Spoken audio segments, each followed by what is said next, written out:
computer. Good morning, David. How are you? Good morning. Good morning. Just for the audience, today is June the 30th, 2020, and we're starting a conversation with David Yu, who is a Ph.D. and a CFA, and he's a professor of finance at New York University. He's also the chairman of Aviation Valuation Advisors in China. So he's got a background in commercial aviation. And we plan to do these calls with David once a month as an alternative to a letter from China. It's a conversation with somebody in China. So David, what's going on what's the state of the Chinese travel market now, air travel market and generally the travel business?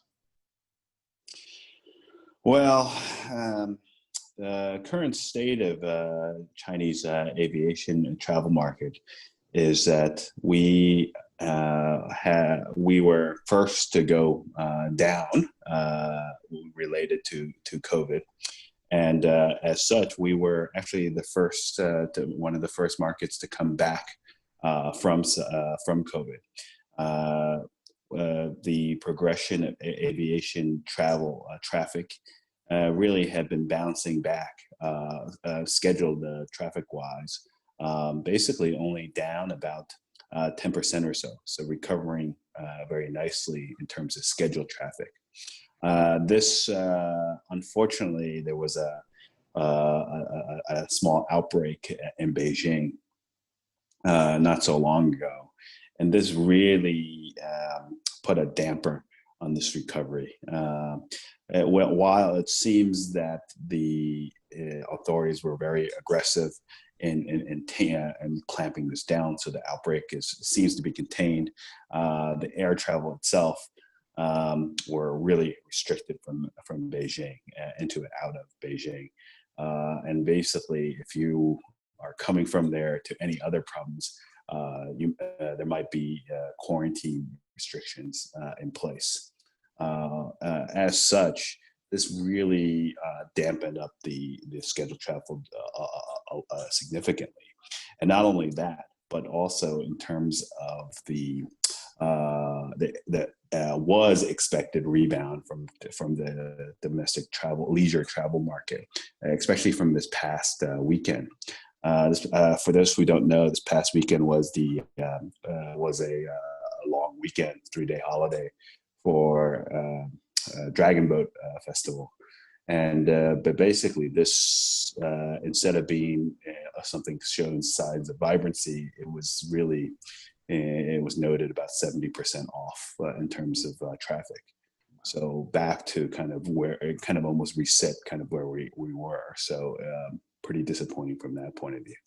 David, would you think that's a second wave or still part of the first wave of the virus? I would say this would be, when you say, I guess, wave, it's definitely, from my understanding of speaking with experts in health and relating to viruses, there's to be expected either pockets of resurgence, right. Whether these pockets are clumpily close together in a large volume. That's, I guess, would be considered a wave. So I guess I would call this a resurgence, but I'm not sure if it would be considered a wave, second wave yet, right. or be a clump from the first one. Right. You know, there's this obviously a big fear from everybody that as the impact is starting to wane and become more managed, there's this fear of some resurgence, and that, I guess, is now being termed by some people as a second wave. It's strange. You know, we seem to have a spike in the US now. So it's clearly as you've seen probably now, as you mentioned, that the Dragon Boat event should have been much better attended. But there's a fear. It's a global fear of the impact. Do you see, and that this is putting on your aviation hat, do you see in China what we're seeing in a lot of other places, that the air travel recovery starts at the regional level rather than mainline airline? or is that not been the case with China? Well, in China, the structure is different than, say, the U.S. So in the U.S., the tertiary smaller airports are basically mainly operated by regional carriers, while the larger routes are run by mainline carriers. In China, this is not necessarily true. It's actually much more regional in structure, as in the airlines themselves are based around a hub presence in one or multiple provinces or areas. So because of the structural nature of it, it's not the comeback is not going to be as the same as in the U.S. For just to give you an example, like China Southern, for example, has its main hub in Guangzhou in southern China, hence the name, and from the legacy purposes. But at the same time, they also have other bases that feed through it. So that they also encompass a lot of the smaller routes that you would think that traditionally in the U.S. would be operated by a regional carrier. Right. So because of this factor, I don't think that kind of comparison is probably the most accurate way to see whether recovery is in place or not. Are there any statistics that on typical load factors that we've seen in China as as that market starts to recover? In the US, I think the latest now is we're coming with like 55 to 60 is the average load factor we're at now in terms of people per flight. Anything like that in China? Let's put it this way: the load factor statistics are not well reported, and so you really, a lot of the overarching statistics are mostly based upon kind of scheduled flights and basically operations of each flight, but not to the extent of how much actual passengers there are in each flight. Right. So to get into the granularity and that question, right? But from just anecdotally speaking, before this whole Beijing outbreak, which I referred to earlier, there was actually quite a good amount of traffic from folks that I know who've traveled quite a bit recently, and the load factor seems to be quite high. It seems to be around 70-ish% now, just from what I so it's actually that's quite positive, but that obviously is not on a wholesale basis, so which I haven't seen any numbers yet. So, but that's really kind of on an anecdotal point. How does the numbers look in terms of schedules? What percentage do you think the airline industry is back in percentage of schedule compared to last year? Number of flights. It's actually quite high. It's quite high. At one point, it was up to basically only down 10%, scheduled flight wise. That's amazing. So, yeah. But now, of course, given the whole Beijing aspect, the Beijing the reoccurrence aspect, it's come down a little bit. But generally speaking, it was quite high. So, and look, the airlines are incentivized by the government to basically get the supply back up and running, right? Right. And unlike other countries and jurisdictions who are subsidized, governments are subsidizing via grants or loans or I guess supporting wages or employment. A lot of these the subsidies are driven by actual flights, so it's kind of incentivizing the carriers to actually fly as well. So it's a bit different in terms of incentives. Right, it's a variation in public policy. What is the sense with high-speed rail? Is there any data that suggests that high-speed rail loads are good and train schedules are back? Yeah, no, train stats, the train, I haven't seen the latest statistics in particular to this, but in general, there's two ways of looking at high-speed rail. One thing that people need to realize is that high-speed rail tickets pricing for tickets are fixed, right? While obviously aviation travel pricing is dynamic, so it changes. So this is a big difference. So there's been numerous studies where there's a question addressing, is this a complement or is this a substitute, aka is this competitive in nature? But it really comes down to the route, and I think it comes down to the point of it comes down to a matter of convenience.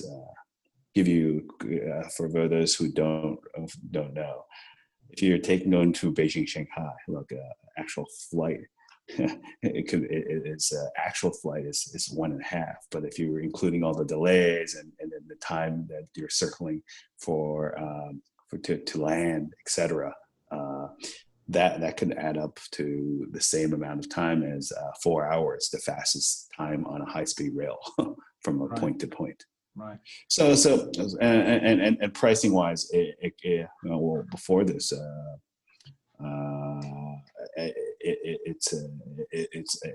it would actually pricing on the high-speed rail would actually be cheaper than on a normal economy flight on average, I would say.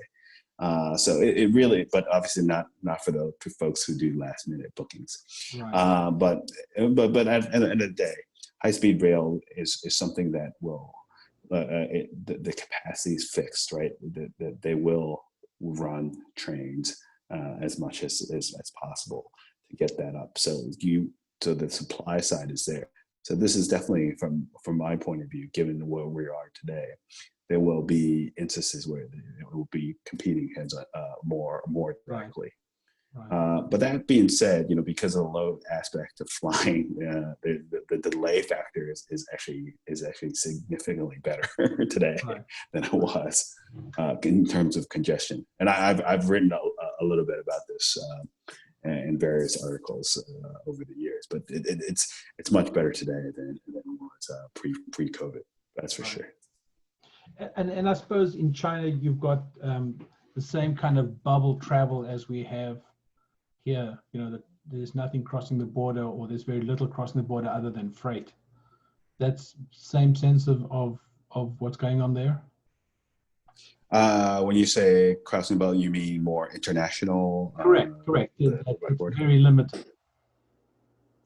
Yes, it's still there. International traffic travel is still limited, and there's the same driving factors. Well, in China, there's the factor. There's if you're not Chinese, if you leave, at the moment you can't come back. So there's that restriction right there. It's a visa restriction. But at the same time, there's also the quarantine, mandatory quarantine, 14-day quarantine in place for anyone coming in from abroad. Right. So that's also a deterrent as well. But you're right, cargo has been very, very active, especially in terms of the PPE that's been high in demand up until now. But recently, the PPE traffic cargo rates have actually come down. So that's so actually from that point of view, in terms of rates, cargo rates. So what that really says is that the alternative methods have been used, aka ship freight have been used, and now it's getting more along into it. Right. David, let's move on to the leasing market. Chinese lessors have been very aggressive in recent years, growing. buying companies, and as a consequence, with all this growth, they've become very exposed to the MAX. I guess they must be very happy to see that the MAX test flights have started again.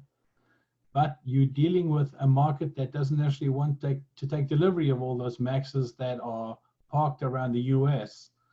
And I'm not sure about all the parked MAXs at customer sites.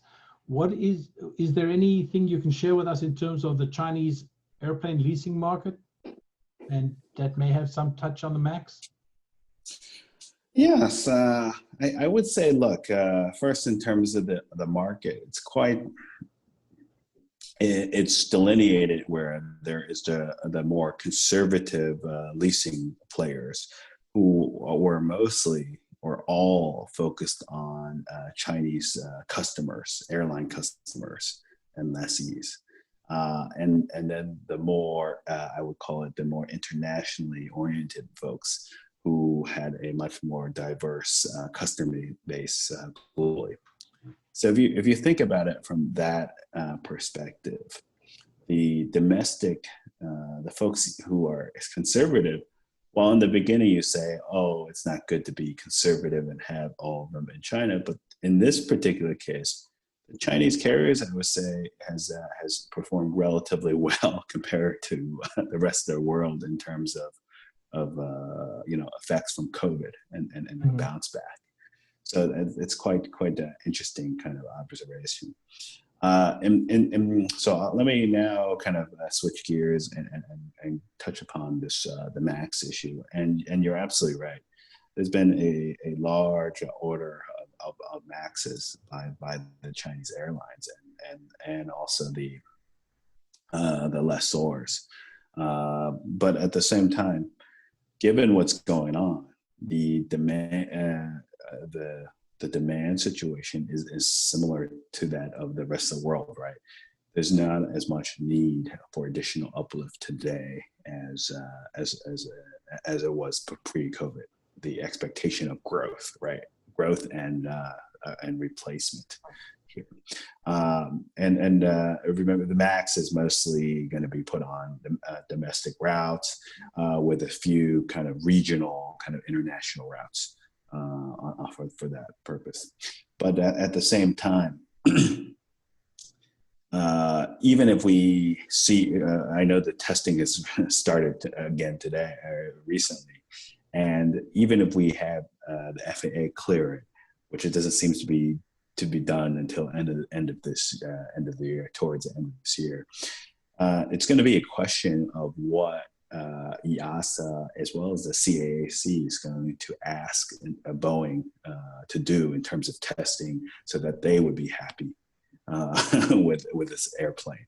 So I think the story has a longer leg, and this is also in light of obviously the U.S. China I guess trade dispute that's kind of ongoing today. All right, so it's like everything else today. Everything's politicized.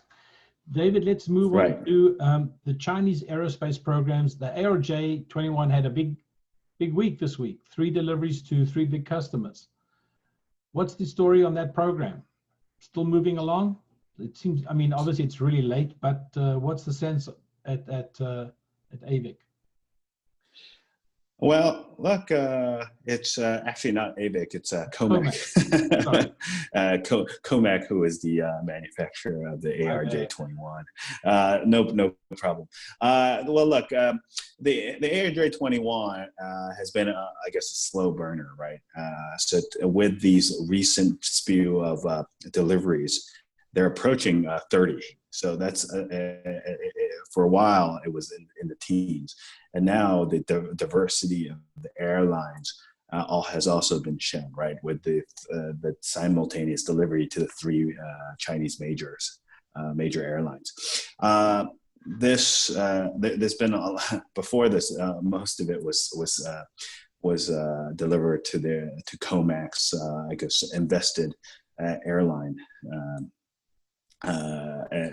In Chengdu, and basically this is significant in the sense that this is the reoccurrence of Chinese made aircraft and back into the game. That's the simple story.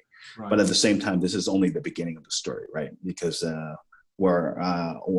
looking forward to see the bigger aircraft, the C9119, the narrow body, coming back. And at the moment, right, expectation is it gets put into service, into fleet in 2021. But my expectation is it will get pushed out some more, just like most of these new aircraft that are being developed, right? The EIS is entry into service is getting pushed back multiple times. Right. It's obviously in Airbus and Boeing's, it's to their advantage when COMAC has to slow down its own development, because clearly if those programs were on time, the market opportunity in China for Airbus and Boeing would be considerably curtailed. Yes, look, I think everyone, given even the MAX situation with Boeing, have realized that building new aircraft, even if you've done it a lot, is still a hard problem, a hard engineering feat. And given that it's the first one for China, and they're obviously going through their own learning kind of curves of getting this right. So yes, simply put, the longer this takes for entry into service, this gives more headway for the competitors. But at the same time, remember this aircraft, the C919, has roughly 1,000 orders today. Mostly from the Chinese carriers, but also a few from GCAS, as well as from other friendly countries in Africa and Southeast Asia who have placed orders. Airlines from those countries that have placed orders. So this, if you think about it, the question then becomes: is this really a competitive aspect? Will they decrease significantly in the Chinese market? Or is this just an evolution of what will types of orders be? This is the main question to be observed. All right, my last item I want to ask you about, any update on the 929? Is that program still, despite where we are in terms of the aviation cycle and everything else, is that yes? What's news there? Well, look, since COVID has hit, this has not stopped any of China's ambitions in the aviation world, and that goes along with the development of all the aircraft, right? So the C929 wide body, CR929 wide body is still going through development. It's taken the RFP for engines, last I've heard, and it's continuing to develop on further. This is so early still in the development stages that it's really kind of hard, difficult at this point today to say, hey, exactly how this is going to shape up. So I would say still somewhere to keep and watch, but it's just too early. Really, until you get further in the milestone stages. But I'm just saying, if you look at other commercial where this thing was, given the complexity of the wide body versus the narrow body issues and just learning curve that there is, this I expect this to have a longer development curve for sure. But hopefully, a lot of the best practices can get put in, which I'm sure they're trying to do. So working with the Russians on this one, the co-development on this, I think will obviously help in certain respects, but also increase the complexities given the two parties that have to be involved in co-developing. So some pros and some cons at the same time. David, thank you so much. We'll talk in a month. All right. Thanks a lot. Thank you for having me on. Talk to you soon.